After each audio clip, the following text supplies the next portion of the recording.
Hi, this is Professor McGuire, and welcome to this contextual video focusing on the topic of margins, or where environmental benefits and costs are found.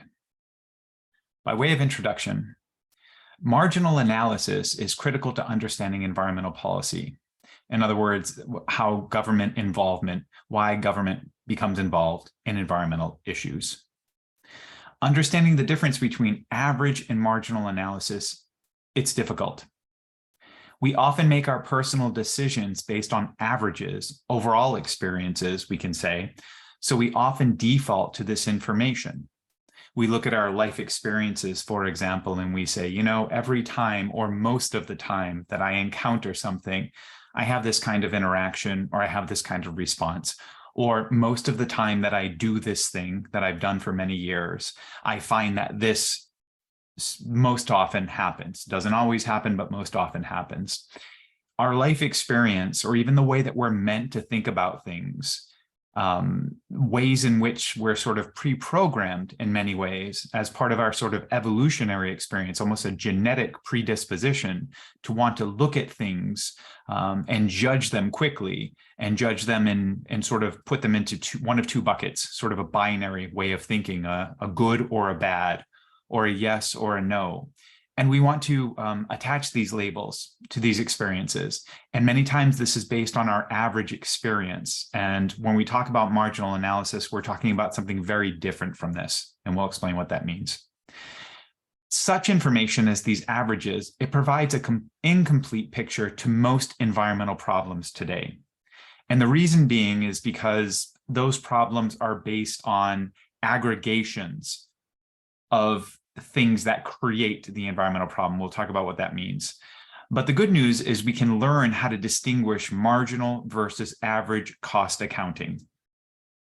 So differentiating marginal versus average. Think about buying a new car, for example. You're definitely interested to know how that model or other similar cars like the car you're interested in have performed over their lives, the average performance of the model. Here in the United States, we often look at consumer reports or other sort of nonprofit or even government organizations that test or sort of look at the reliability of a particular brand, particular car company, Toyota, for example, and then a particular make and model. So it could be the Toyota, the Toyota Camry, and look at the Camry and specifically the 4-cylinder Camry or the electric Camry, the hybrid Camry, and look at it over a period of time. And they often provide you with information about what they call that sort of like either the brand's reliability, does the company make reliable cars on average? Or is this particular model of the car, has it proven itself to be reliable on average? And most importantly, because even prior models are different in many ways than the current model, how is this current model that you're interested in, if it's been around for a few years, how has it performed? And how are the cars out there like it, similar to it? How do they perform? All of those are based on averages. And that makes sense when you're thinking about a new car, because that's the kind of information that can help inform your decision-making about the specific car you're buying. While you should also, of course, understand that that particular car that you're buying is not the same. It may share many of the characteristics. It has the same design. It has the same parts, generally speaking. It has the same engine, generally speaking, right? But you understand also that there may be slight differences. That particular car was built in a specific way by specific in a specific manufacturing plant that may differentiate from other versions of that particular model. And humans were involved somewhere along the process. And there may be certain components that weren't manufactured in the same way as other components. We often see this where you see that cars are recalled because there's a particular defect in a component of the car. It doesn't apply to all versions of that car. It doesn't even apply to all of the similar, 2022, specific model. It only applies to some subset because they're using a particular component source from some other manufacturer where there might be a defect. So you understand that even the car you're buying is different, but that average helps you with a base understanding, not a detailed understanding, but a base understanding of the reliability of the vehicle you're interested in. Think about buying a used car as a juxtaposition. Often used cars are marketed by the owner or the seller, right, as having performed well over its life up until this moment. They often say, identify that, well, this car, like I said, Camrys are reliable. They're generally reliable. They tend to be very reliable. And so this car's a Camry, it's used, it's reliable in the way that the other Camrys are reliable. And it also had, no major defects, or somebody's been, using it for a while, but that's okay. But you should not be interested in the idea of its performance to date, particularly the used car. You should be most interested in its current capability to perform. So what I mean by that is, look, it might have been good for 200,000 miles. It's a car with 200,000 miles on it. But will it still perform well? Is it at the end of its useful life in that way, or has the last, 30,000 miles been incredibly difficult and beaten up the car? And even though it's performed for that last 30,000 miles, it's basically given its last useful performance.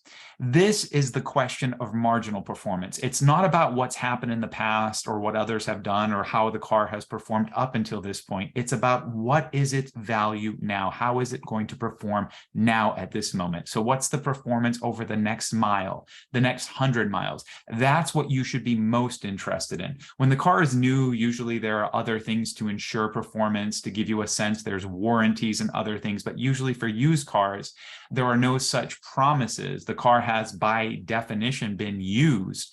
And the question is, what is its next unit of value? What am I going to pay for here? Am I going to buy something that will immediately deteriorate, that the costs for these next miles will exceed any of the benefits because of the deterioration that's already occurred? That's what you're looking at. And that's really the difference, one of the ways to see the difference between marginal versus average. Averages can be very deceiving. Here's an example. There's the old Jeff Bezos or Elon Musk, or whatever incredibly wealthy human being might exist at this moment that you can think of. So there's the Jeff Bezos, who was the founder and previous CEO of Amazon. Jeff Bezos walks into a bar. And what that means is, let's assume that there are 19 bar patrons. When Jeff Bezos walks in, now there's 20 bar patrons. He's one of the 20 bar patrons. Bezos' net worth is at least $20 billion. It's well above $20 billion. As of this moment, and who knows what it'll be worth when you're reviewing this, but let's just say it's at least $20 billion. So as a result of Jeff Bezos simply walking into that bar, that means if we take the average net worth, if we take all of the individuals and their individual net worths, add them all up and divide by the number 20, the number of bar patrons, we know for sure, because Jeff Bezos' net worth is at least $20 billion, that now every single individual is worth at least $1 billion on average.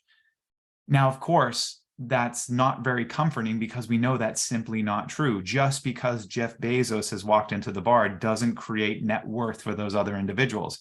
However, if we're only looking at averages, the fact that Jeff Bezos, an outlier, has walked into that bar and has distorted because he's an outlier in terms of his net worth, has distorted the total average valuation of the members of the bar. It gives us the impression, if we know nothing else, we didn't know about Jeff Bezos' net worth, for example, if we weren't able to look in more detail, we just had the average number provided to us, then we would just say that the average net worth of each person in there is over $1 billion.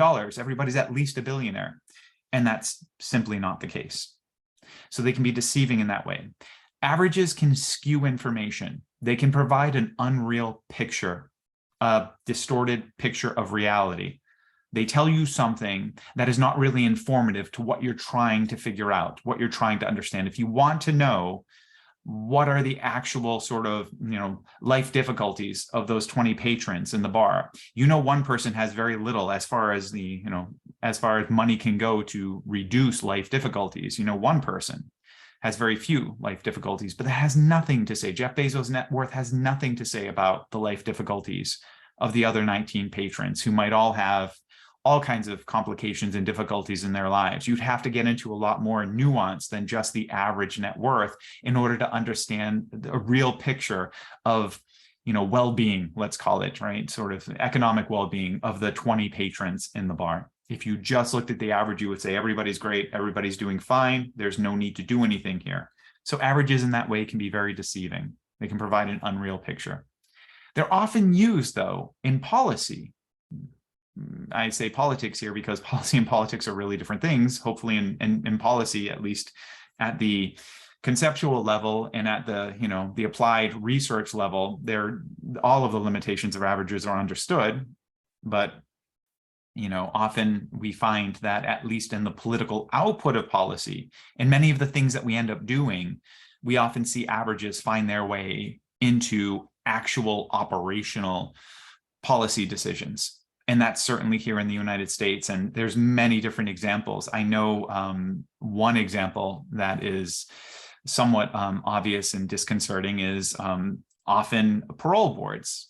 One of the pieces of information, key pieces of data that they're provided with when they're making a determination on whether to provide parole for somebody who's in prison, who's been in prison, is they look at the sort of recidivism, the notion of recidivism rate. And one of the ways that they measure that is on the average, they look at the population. They're provided with a summary statistic of the population of inmates and the average crimes that have been committed by those inmates. And so one of the problems there is you have the Jeff Bezos scenario a lot of times. And what I mean by that is often in prisons, you have a few individuals that are like Jeff Bezos, a few individuals that commit a significant number of crimes and repetitive criminal activities, and they're really just a small segment of the prison population. But like Jeff Bezos walking to the bar, they distort the average. So when you're looking at, you might find somebody who's sitting before you that, who knows, a small criminal action, but one of the pieces of information sitting in front of you is they might have been put in prison for possession of a narcotic like marijuana, just possession of a small amount of marijuana. They might be a user, just as one example. And you're looking at that, but you're also looking at the idea that, well, on average, these prisoners, this population commits 20 to 25, criminal actions over a period of time, over their lifetime or prior to. And so that's going to influence your decision-making. Now, this person might have only ever committed the crime of possessing a narcotic for personal consumption. That might be the only thing that they've ever done. And in the future, it's hard to correlate that to future actions of significant number of criminal activities. But if you're looking at that average and making that average as a basis upon, informing your decision as to whether or not to provide parole, it's going to skew and affect your ability to really understand that individual circumstances. You're going to think that they're more likely to commit crimes or that they're more criminal intent than they may very well be. Just like if you just took the average of the 20 patrons in the bar, you would say everyone's a billionaire, when you, in fact, looking at that deeper, would know, oh no, most of these people are far from, economically well off. So they're difficult because they're often used in policy as shorthand for gleaning important information. And that accords to the individual habit that we have of forming heuristics based on past experiences. It's what I was mentioning in the earlier slide, is the idea that we're sort of hardwired in many ways to want to, that's what I mean by heuristics, to make these sort of decision-making, these simple tools for decision-making. And we base a lot of these simple tools that we have on, snap judgments that are based on just quick pieces of information. We like sort of quick summary pieces of information. There's a reason for that we want to say either good or bad or, yes or no, because it helps us sort of simplify the world in an important way. And imagine, sort of way back when, imagine where life and death was a lot more apparent on a daily basis to the average human. There were a lot more risks involved with their daily activities. Those that were risk adverse may have had an advantage in some degree, because if you assume, friend or foe for a lot of things, dangerous animal, that kind of thing, or dangerous circumstances, and you opt for, either the one or the other. And if you have very little experience with something or someone, you're going to opt for foe or danger. And in that case, you're going to try to avoid. And if you avoid, avoidance behavior can be beneficial in a world where danger is all around you, where the potential for danger, and you only trust things that you really know and understand. That kind of simplification can be advantageous under those kinds of circumstances. Of course, what ends up happening is that in many cases, you're wrong. You just don't know you're wrong because you've just avoided the experience. But, it's sort of the what we call low probability, high impact events. It's okay to be wrong a bunch of times as long as you're not preventing yourself from maintaining yourself and living, finding food and that sort of thing. You're still taking some risk and going out and collecting food and gathering and so on and so forth. So you can survive. So as long as you can survive, you can be wrong a bunch of times. As long as 1 out of the 100 times you were wrong, you avoided the very dangerous thing. That's the low probability 1 out of 100. But because you avoided that 1 out of the 100, and that was a very dangerous thing, that's the high impact, right? So you avoided the worst case scenario, but you avoided 99 other low case scenarios. But then that informs your belief patterns also. It helps to form a way of thinking where you say, well, this is how I understand the world. And I think I have a very good understanding of what's going on here. And I think my past experience is very informative. So we often think that we know a lot more than we actually do.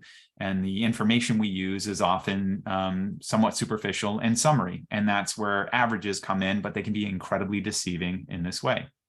And many environmental issues, they derive from this kind of mental accounting. A lot of the things that we do, a lot of the actions we take, there's a lot of path dependence or sort of habituation that occurs where, we're very focused on the thing that we're doing and the benefits that might derive from the thing that we're doing. And if we can, I talked about this idea of externalities as our first sort of crossover concept that we're discussing in this series, but the idea is that if it's something that I'm not focused on, then I don't want to worry about whatever costs, whatever, dangers are associated with that. So if I'm focused on building something or creating something anew, and there's a waste stream that's involved in the process, I don't really want to focus on the waste stream unless I have to, unless I'm forced to, or unless it's just, something that's obvious where, it's all in my own backyard and it doesn't move anywhere. And then it gets so bad that I have to deal with it, that kind of thing, if there's negative externalities. But otherwise, I really don't want to do this. And so I really just focus on what I'm doing, and my mental accounting then justifies that kind of action.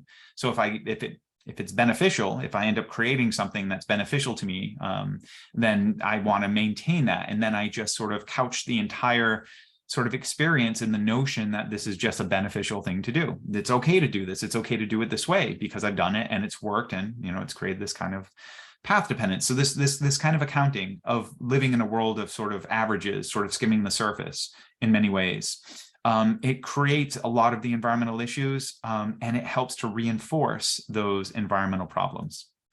So, we've been mining coal and pumping oil for over 100 years, for example. Look, if climate change is an issue, I don't know what to tell you, because we've been doing this as far as forcing, taking carbon out of the ground and putting it into the atmosphere. We've been doing this for a very long time. And we're still here and everything seems fine. So I don't know what you're talking about. There's been incredible amounts of benefits. I don't really understand the costs. I mean, you say that there are costs, but I know we've always had storms and hurricanes and, dry spells and things like that. So look, you understand, without getting into the details, this is a way of thinking about averages. This is a way of just doing sort of these simplified sort of heuristical calculations where you're just saying, no, this is normal. As far as I can tell, it's normal. And, so the benefits anyway, even if it's not absolutely normal, the benefits, as far as I'm concerned, especially if I benefit directly, this is what I do, this is what I use, and it benefits me. And the costs, they're not incurred just by me. At the very least, if there are costs, they're distributed and shared amongst everybody. So, the unit of cost is very low relative to my thinking, and my benefit is high. So, everything's fine. That's where averages can be deceiving and can help really attenuate environmental problems. And what we really need to focus on, rather than averages, what we need to understand in order to truly understand the genesis of environmental issues, and also how to think about environmental problems, especially in terms of human actions towards those problems, how to mitigate them, how to solve them, how to create policy around them. Margins are what matters. And often we talk about this in terms of tipping points, but it's really about focusing on the margins. A slightly different way of thinking. And many environmental issues today are based on aggregations of harm over time. So that's where, I've said this before, but if you haven't heard anything else that I've said, and 1 unit of carbon, right? One ton of carbon, 1 molecule of carbon, means nothing. It means nothing in and of itself, right? It doesn't. It's innocuous for all intents and purposes. It's necessary for life and other things. We're carbon-based life forms, for example. I mean, a molecule of carbon is incredibly important as a contributor. But when we look at the larger picture of aggregation of carbon, the real picture is when we look at the Earth system and we see it as a system, and we see that it's in equilibrium. It's in a state of equilibrium and a steady state, relatively speaking. So the amount of carbon that's in the atmosphere has been relatively stable. The amount of carbon that's been buried in the Earth is relatively stable, right? The amount of carbon that's shared in the troposphere and the parts that we live in, our sort of livable space, the leaves and that are in all of that and everything, all of the sort of vegetation, so on and so forth. It all cycles for the most part. It changes and some of it gets buried over long periods of time, but over human periods of time, we're talking about everything relatively equal.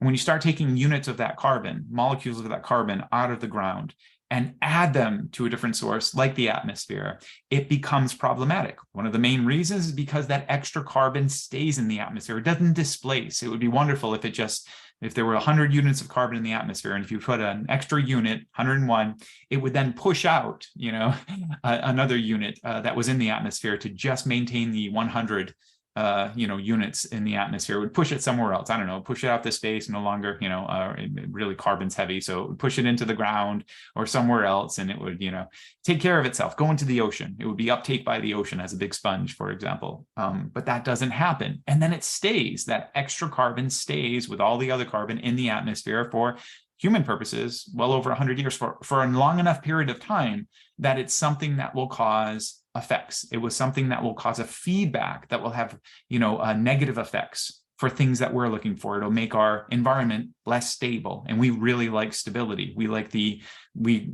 have developed under these conditions, these background conditions of relative stability. We want to know that when the spring is the spring and planting and, and rain and how much precipitation in the places that we want vegetables to grow, and not too much, not too little, sort of the Goldilocks, right? Theory that, it's not too hot, it's not too cold, it's not too dry, it's not too wet, these things that we've become used to, the change of seasons, how they change, how hot things get, how cold they get, different areas of the world.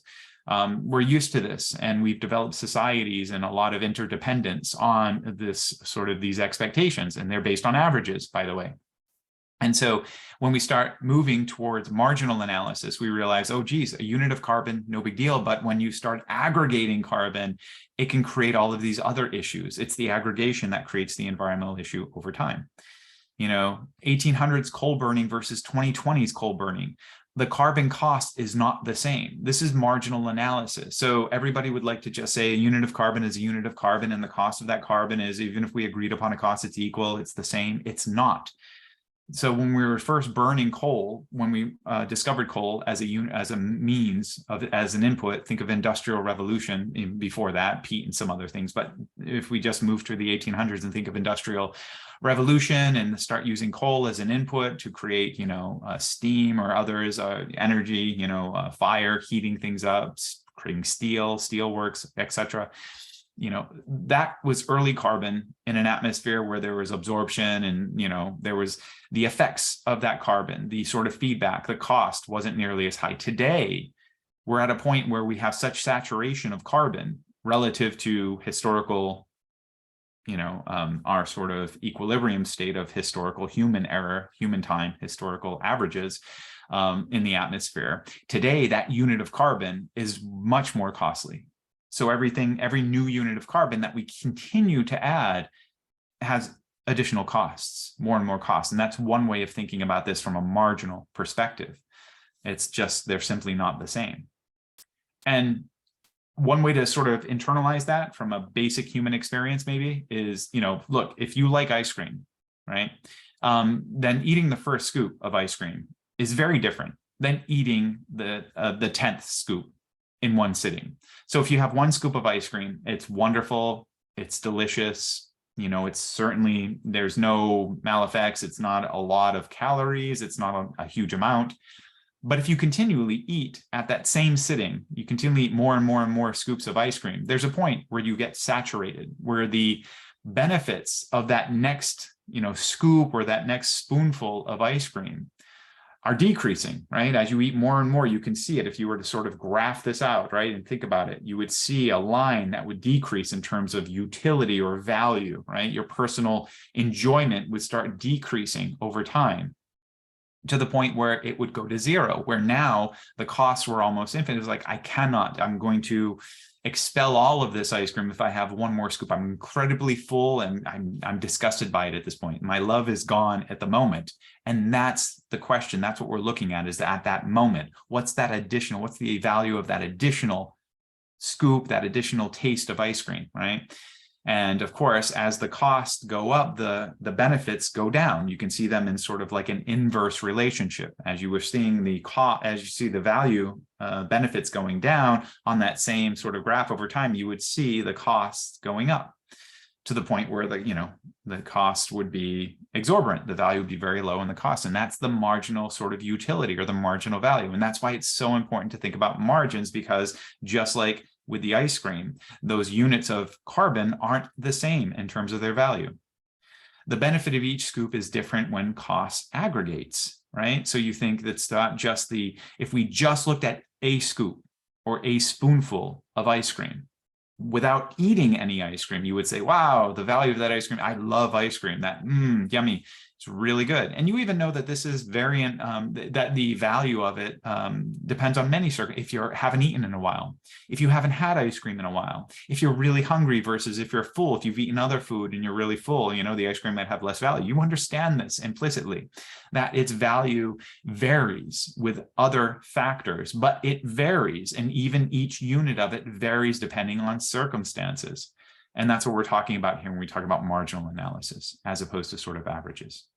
The marginal cost increases while the marginal benefit decreases. We know this, right? The cost average. So this requires us to look at the marginal cost of our activities and analyze them independently from our expectations, our past experiences, etc. And independently is the key. So we put our own perceptions on hold when we do this sort of marginal analysis. We look at it in context, independent of what we think and what we presuppose, right, is going to happen. And that's incredibly important.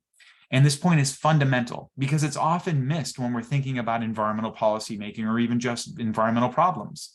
When we think about the environment, we tend to want to start measuring things already at the forefront. We have our preconceived notions, we have our sort of, our values, beliefs, and norms, and our mindsets, and they sit out front. And then we have our, I understand this, that, and the other thing. And those baseline heuristical understandings, those baseline sort of, ways of thinking will then influence everything that you then look at, all of the data you're provided with. Are you more likely to say everybody's a billionaire in that bar, or that every ice cream is wonderful, no matter how much or how little you have, it's wonderful if you like it, no matter what?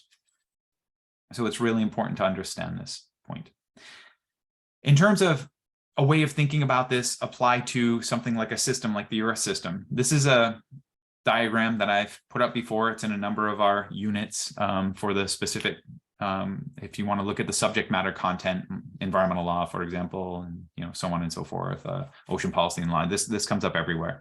It's very important. It's fundamental in understanding background environmental conditions, because this looks at systems and stresses to systems and the idea of equilibrium shifts.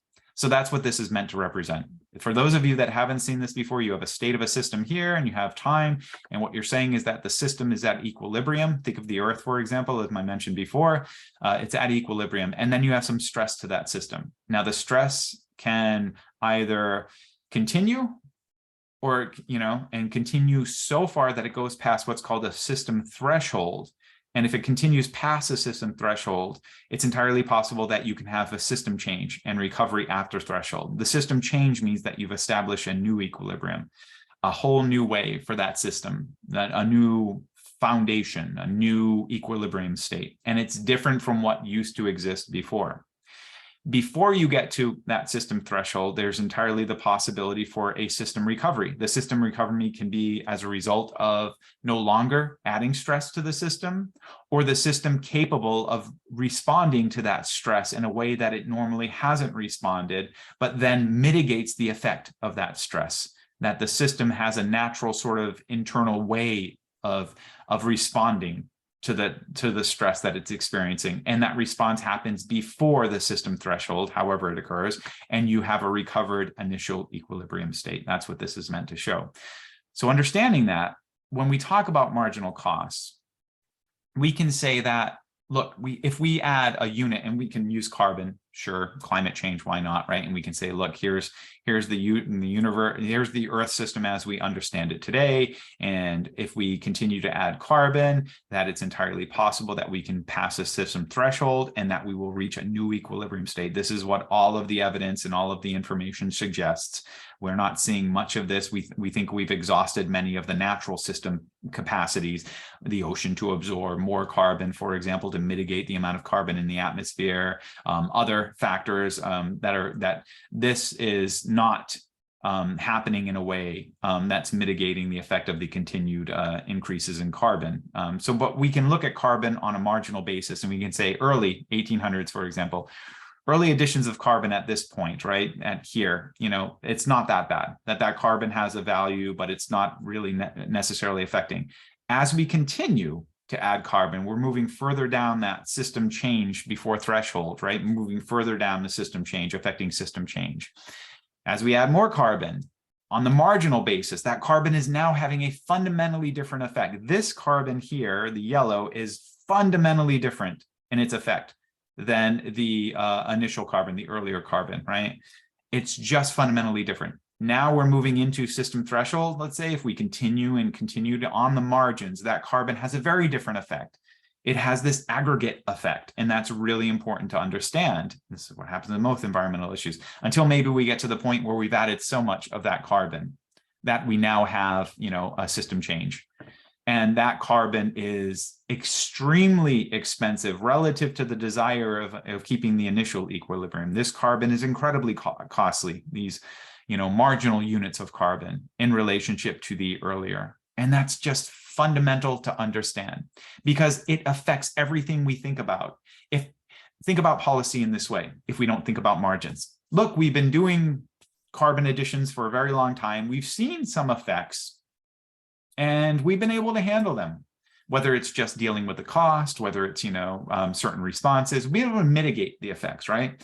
A lot of that analysis, a lot of that sort of in terms of what should we do and what can we do, it's based on evaluation of carbon here. It's valuing carbon consistently at an earlier sort of effect, earlier cost phase. What it's not doing is valuing carbon at the later phases of the effect, right? It's not saying what's carbon going to cost today versus what it cost yesterday, or more importantly, what is carbon continued, additions of carbon, what are they going to cost tomorrow, next year, 10 years from now? What is the cost of that carbon going to be? Because when you add that cost to an analysis today, if you add that cost of carbon to an analysis, all of a sudden, the desire to do something, because when you do a benefit cost analysis, for example, the desire to take action might increase when you're adding that additional cost of carbon. This is something, again, it's not just carbon, many environmental issues.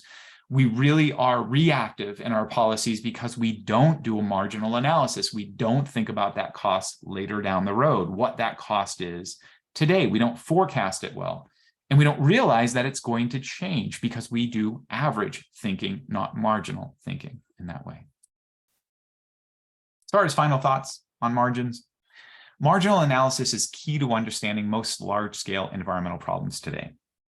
This is because many environmental issues are created through actions that aggregate over time, and climate change is a prime example.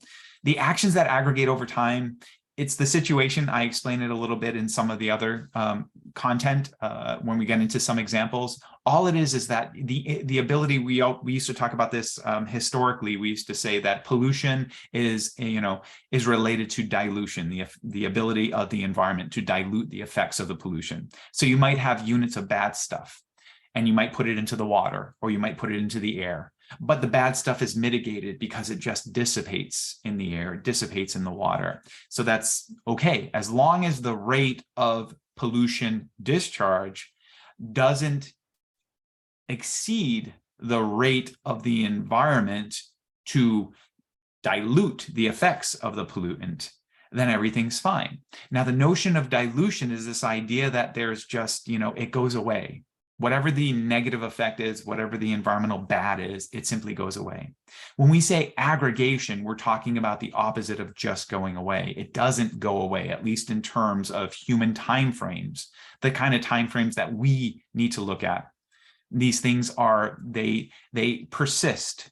They sit around in the environment and wait for others. And when the others come, they aggregate together, and then the effects increase. That's what we're talking about when we talk about these sort of climate change or other sort of examples of aggregation. And most of the most difficult environmental problems today have to deal with aggregation. Generally, this means over time, the marginal cost of the same unit causing environmental harm will increase while the marginal benefit will decrease. That's sort of what I talked about over that sort of unit. So we need to understand that that's what that means for these aggregation issues. And think of the ice cream scoop that puts you over the top.